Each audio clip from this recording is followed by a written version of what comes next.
In the autumn of 1943, amidst the rain-slicked ruins of occupied Iași, a man stood in the flickering shadows of a basement clinic holding two identical glass ampules. One held morphine, the standard relief for wounded SS officers retreating from the Prut River. The other held liquid death, a concentrated chemical toxin designed to turn human blood into internal fire. Dr. Marek Vaduva's hands remained surgically still as he swapped the lethal vial into a supply crate bound for a frontline ward in the Carpathian foothills. Marek was a 42-year-old Romanian surgeon whose wife and daughter had been erased from existence 5 months prior during a brutal sweep of the city's home district. What the Nazi High Command did not know was that the quiet man who stabilized their officers had become something far more dangerous than a partisan with a rifle. He had become their silent executioner, and his weapon was knowledge itself. Before the invasion arrived like a spreading disease, Marek's life was measured in heartbeats and sutures. His clinic occupied the ground floor of a 3-story building on Strada Lapușnanu, where cobblestone streets still remembered the empire that built them. The windows faced east, catching the first light that would illuminate his surgical table each morning. His daughter Elena would bring him black coffee at dawn, her footsteps soft on the wooden stairs that connected their home to his practice. Elena was 17 and possessed her father's precision without his severity. She had begun assisting with minor procedures, her hands steady as she held retractors during appendectomies and cleaned instruments with methodical care. His wife, Anka, managed the administrative chaos that Marek found incomprehensible: the ledgers, the appointment schedules, the careful negotiations with patients who paid in eggs or preserved fruit when currency held no value. The practice thrived on reputation. Marek did not advertise. He did not need to. Soldiers from the Romanian army sought him out for injuries they did not want recorded in official medical files. Factory workers arrived with mangled hands that required delicate reconstruction. Women came in the dark hours before dawn, seeking procedures that the church condemned but desperation demanded. Marek asked no questions. He operated with the understanding that survival was a moral imperative that superseded ideology. His scalpel made no distinction between the faithful and the fallen, between those who collaborated with the coming darkness and those who resisted it. Pain, he believed, was the only truly democratic experience. It visited everyone with equal enthusiasm. The first German convoys arrived in October 1941, and the city's atmosphere changed like weather before a storm. Marek watched from his clinic windows as trucks rolled through streets that suddenly seemed too narrow, as if the architecture itself was trying to resist occupation. Officers established headquarters in requisitioned buildings. Proclamations appeared on walls overnight, printed in Gothic script that looked like wounded birds. But life continued with stubborn persistence. Marek still performed surgeries. Elena still brought morning coffee. Anka still negotiated payment terms with patients whose resources were evaporating like morning fog. The occupation was certainly an infection, but infections could be survived with proper care and antiseptic discipline. This belief lasted until May 11, 1943. The liquidation order came during an unseasonable heat. Temperatures climbed into the high 20s, and the city smelled of dust and decay. Marek had been called to the municipal hospital to consult on a complicated vascular case, a Romanian officer with a severed femoral artery who would die without immediate intervention. The surgery took 7 hours. Marek worked with the focused intensity that transformed him from a man into an instrument, his consciousness narrowing to the red field of the surgical site and the pulse of blood that needed to be contained and redirected. When he finally closed the incision and stepped away from the table, his back ached and his hands trembled from sustained tension. He walked home through streets that seemed unusually empty. The absence of people registered as an atmospheric wrongness, like pressure dropping before a thunderstorm. When he turned onto Strada Lepușnanu, he saw smoke rising from where his building should have been. The structure was burning with an efficiency that suggested accelerant. Flames emerged from windows like bright flags. Neighbors stood at careful distances, their faces blank with the practiced neutrality of those who understood that witnessing was dangerous. Marek approached with the dreamlike sensation of moving through water, his surgeon's mind cataloging details with inappropriate precision. The color of the smoke, the sound of timber collapsing, the smell of kerosene mixing with something organic and terrible. A Romanian auxiliary officer stopped him at the perimeter. "You can't go in there, doctor." "My family," Marek said, and was surprised by how level his voice remained. The officer's face arranged itself into an expression of practiced sympathy. "The list came through this morning. District liquidation order. Jews and partisans. Your building was on the list."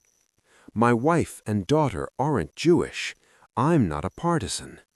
"The list doesn't care about details, doctor. I'm sorry."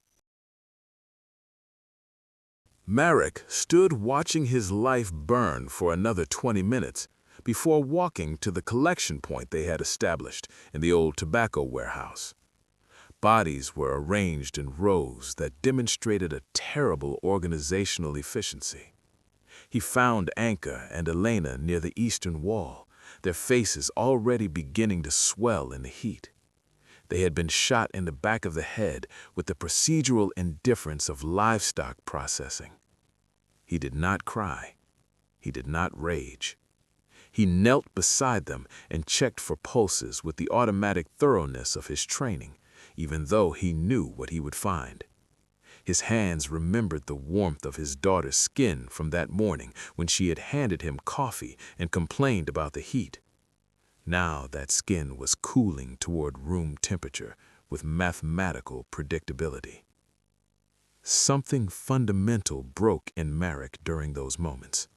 Not his sanity, but something more essential. The part of him that believed in redemption through healing, that trusted in the basic architecture of moral law, that assumed suffering could be alleviated rather than multiplied. That part died as efficiently as a severed nerve. The SS Medical Corps requisitioned Marek 3 days after the liquidation. A Hauptsturmführer named Werner Koch appeared at the remains of his clinic with 2 armed soldiers and a typewritten order. The Wehrmacht was retreating from catastrophic losses along the Prut River, and they needed experienced surgeons who could operate under field conditions without elaborate facilities. "Your skills are required for the war effort," Koch explained in competent Romanian. He was perhaps 35, with the pale skin of someone who spent too much time in administrative offices. "You will be assigned to the military hospital complex. Housing will be provided." Marek looked at the man with eyes that felt like glass. "And if I refuse?" Koch smiled with the patience of someone explaining physics to a child. "Then you will be processed as an enemy collaborator. The choice seems clear." The hospital complex occupied a converted textile factory on the northern edge of the city. The SS had transformed it with characteristic efficiency. installing surgical theaters, setting up wards, establishing supply chains that brought equipment and medication from depots in Hungary and Slovakia. Marek was assigned to the intensive surgery unit, where the most complicated cases arrived. If you can't stand people who use human beings as disposable tools while demanding those same people save their lives, hit that subscribe button and let me know in the comments. Type, "Nobody deserves that," because what happened next only got worse. His supervisor was Obersturmführer Hans Keller, a German military surgeon with 15 years of field experience and the emotional range of a filing cabinet. Keller evaluated Marek during his first week with the clinical detachment of someone examining a piece of equipment. "You have steady hands," Keller observed after watching Marek repair shattered radius. "Your technique is adequate. You will do." Marek said nothing. He had discovered that silence was interpreted as compliance, and compliance purchased freedom of movement. He operated on German and Romanian soldiers with the same mechanical precision he had once applied to civilian cases.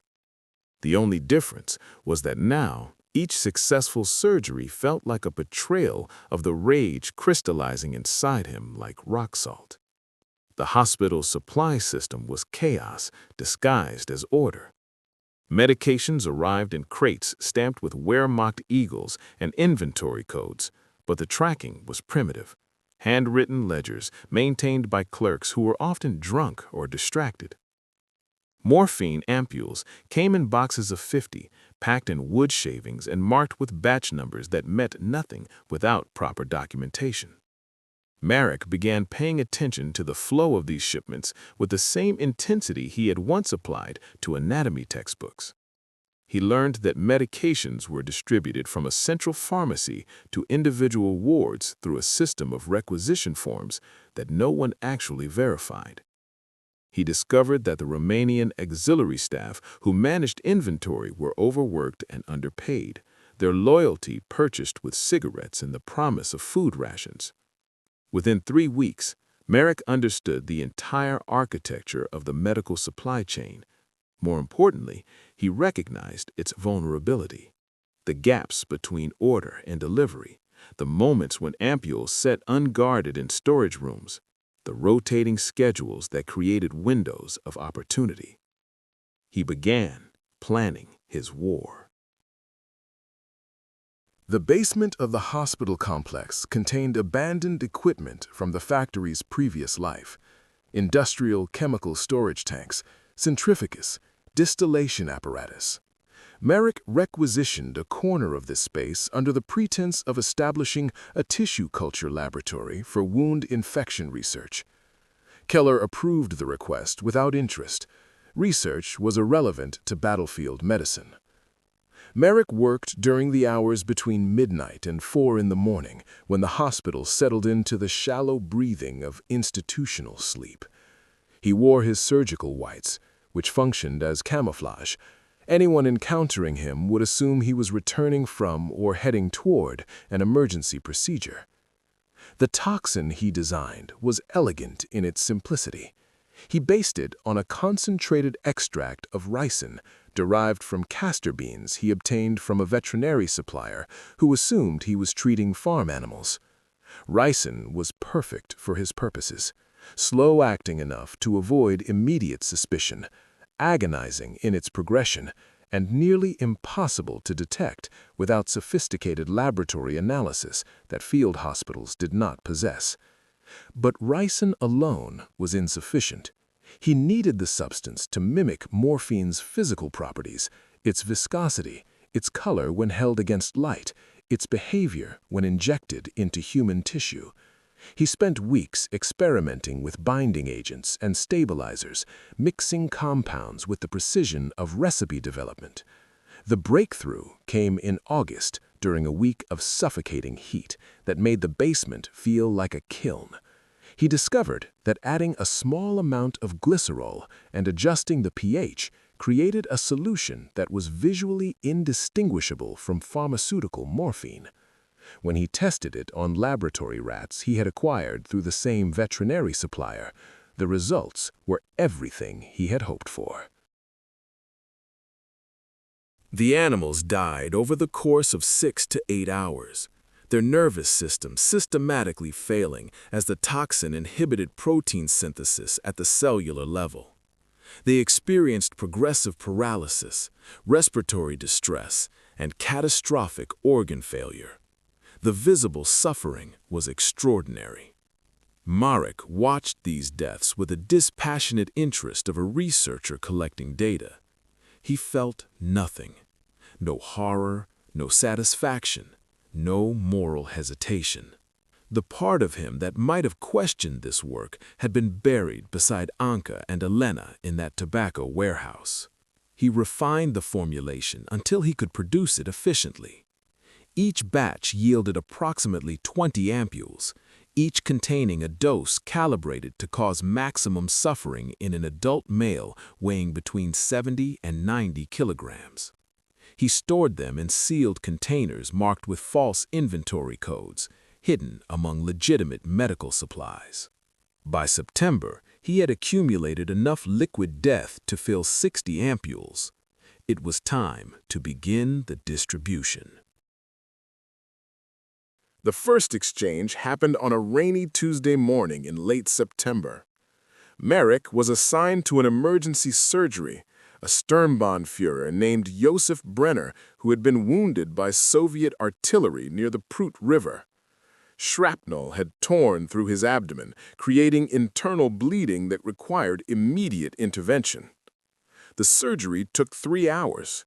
Brenner survived, though his recovery would be complicated and painful. Marek closed the incision with neat, professional sutures and then prepared the standard post-operative protocol: antibiotics, fluid replacement, and morphine for pain management. He walked to the pharmacy with a requisition form, his expression neutral. The Romanian clerk on duty, a young woman named Irina, who accepted cigarettes in exchange for overlooking inventory discrepancies, barely glanced at the form before retrieving a box of morphine ampules from the storage cabinet. Marek took the box back to his surgical station and placed it on the instrument tray. Then, with movements so casual they suggested unconscious habit, he opened his medical bag and removed 12 ampules of liquid death.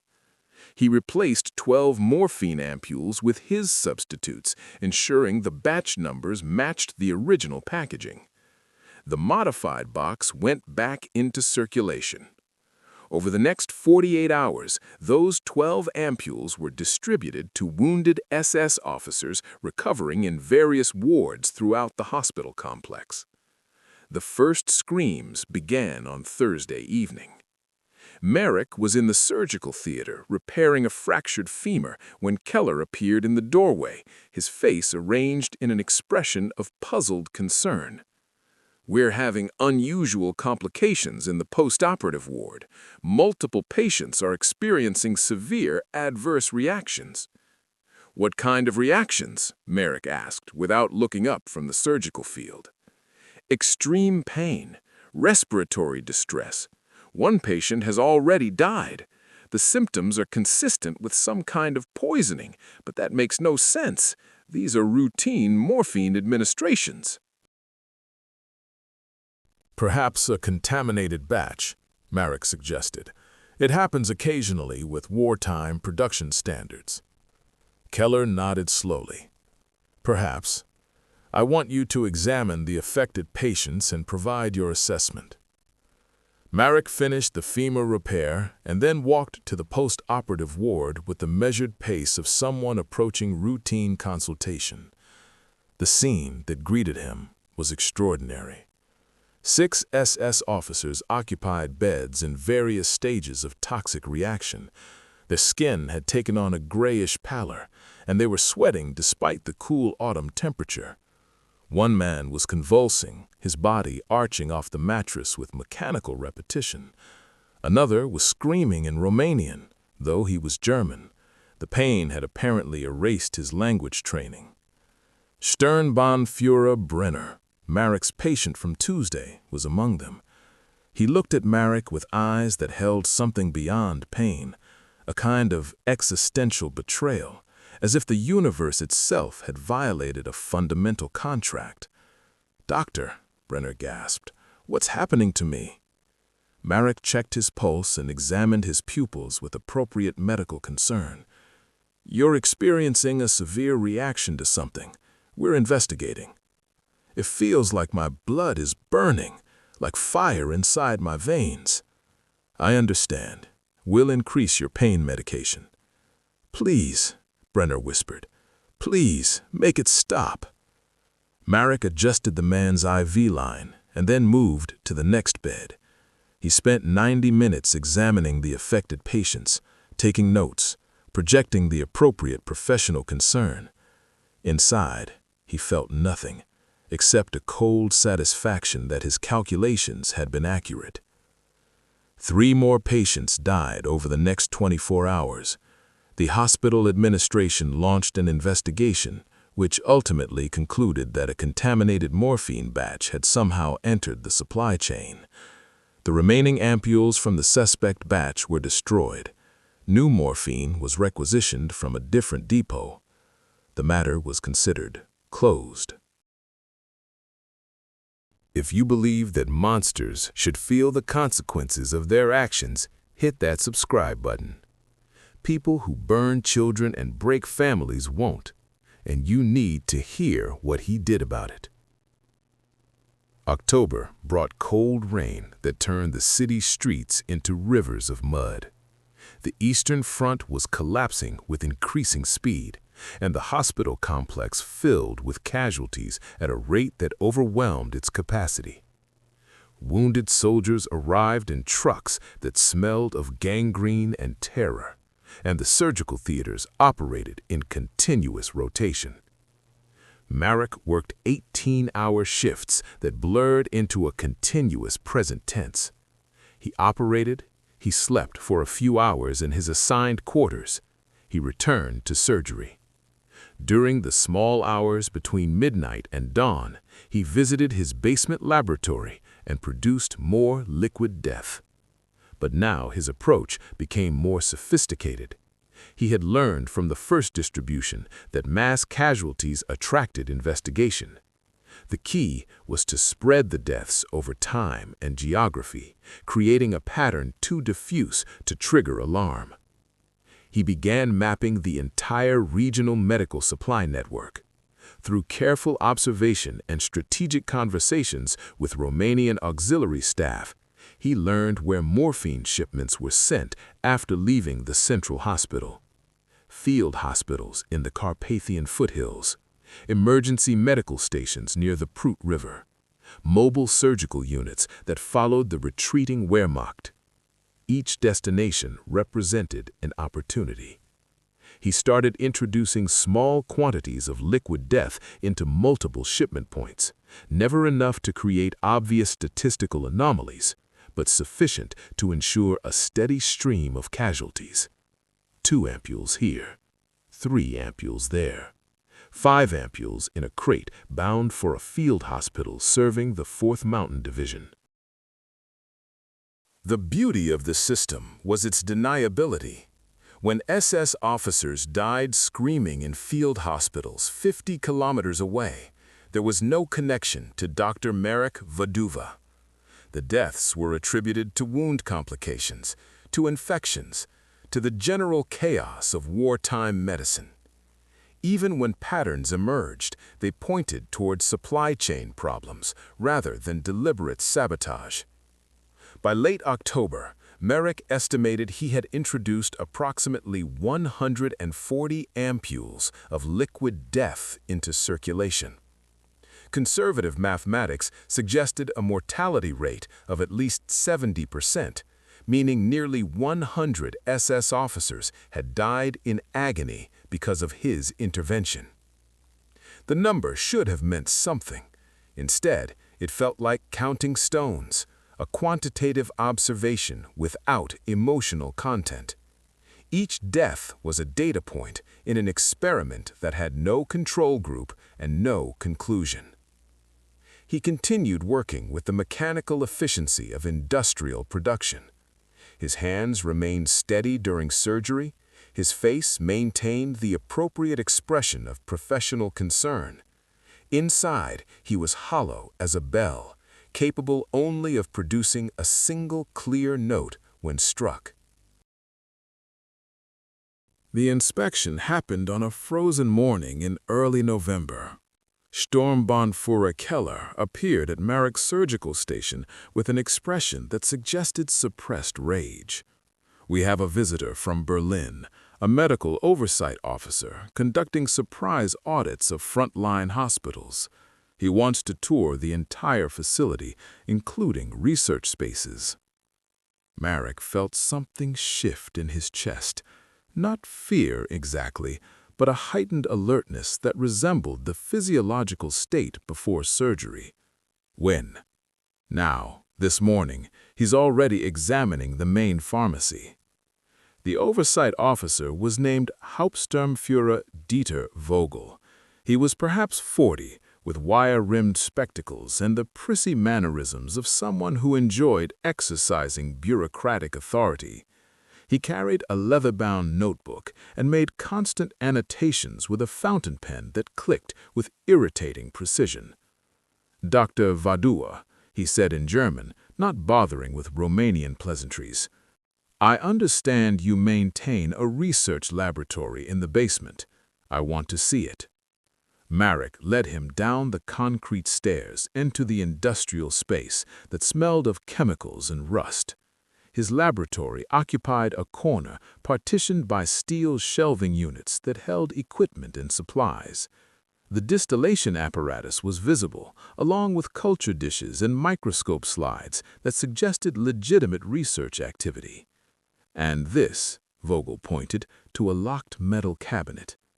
Tissue samples, preserved in formaldehyde, not particularly interesting unless you enjoy examining necrotic material. "Open it." Marek produced a key and unlocked the cabinet.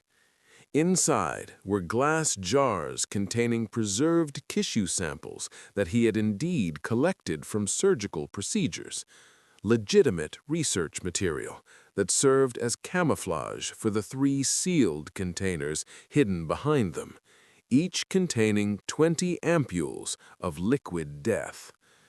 Vogel examined the jars with distaste and then closed the cabinet. "Your work seems adequate. However, I notice irregularities in the morphine usage statistics for this facility. The consumption rate is lower than expected given your surgical volume. Perhaps our doctors are more conservative with pain management than other facilities," suggested Marek.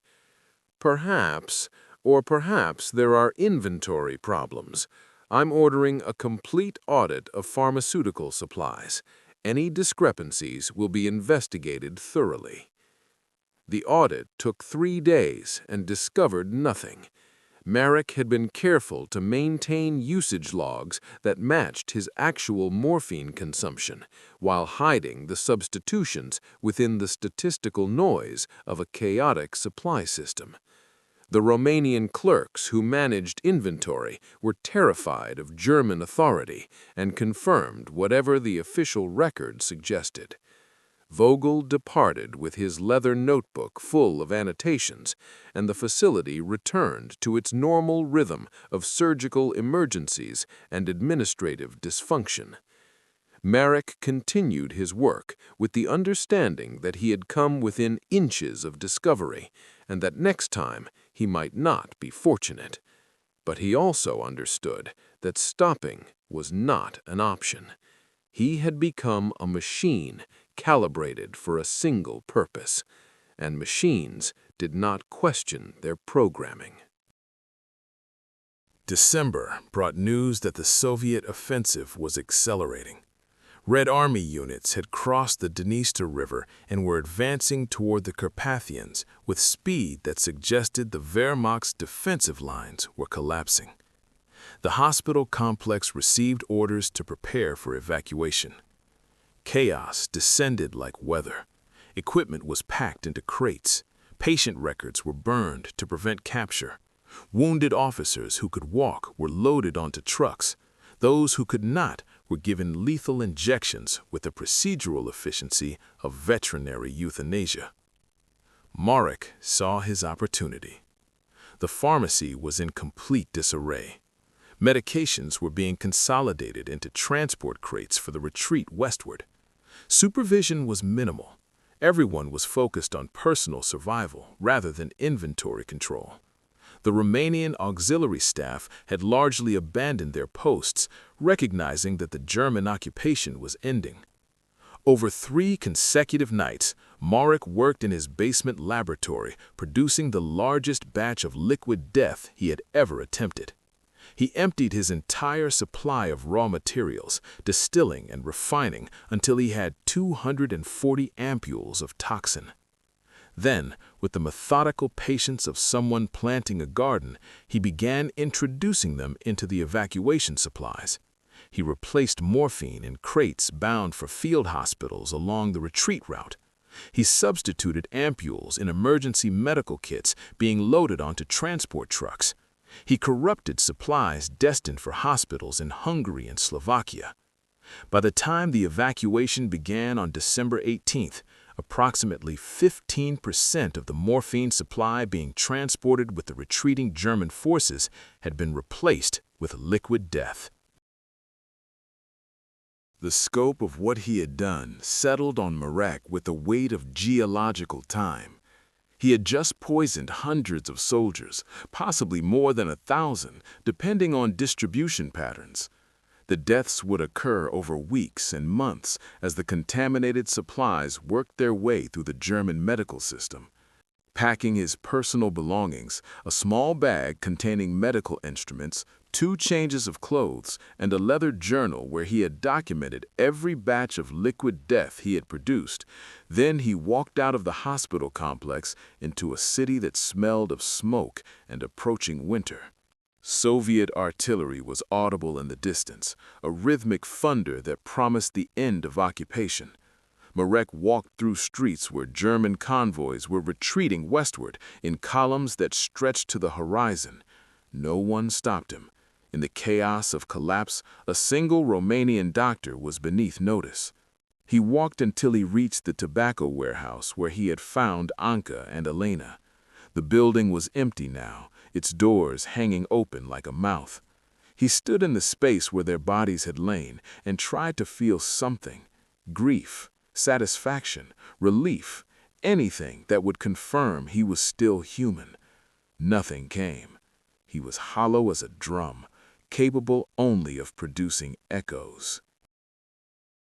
The war ended, and Marek survived.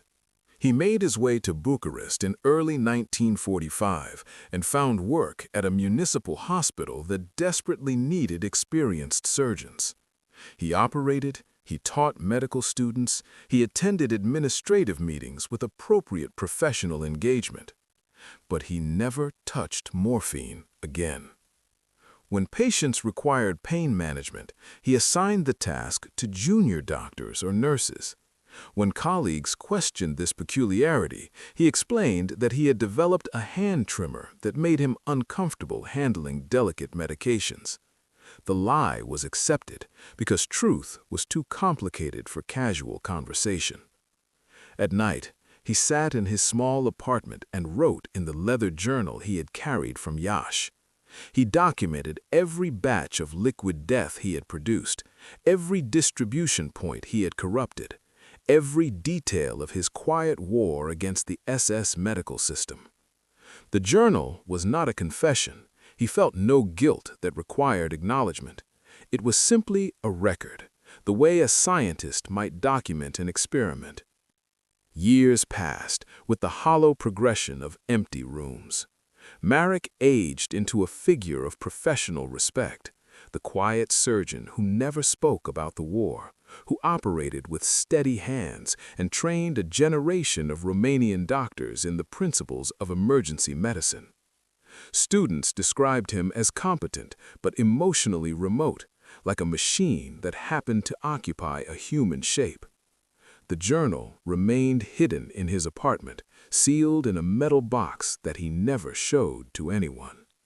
In 1968, at the age of 67, Marek died of a heart attack while walking home from the hospital.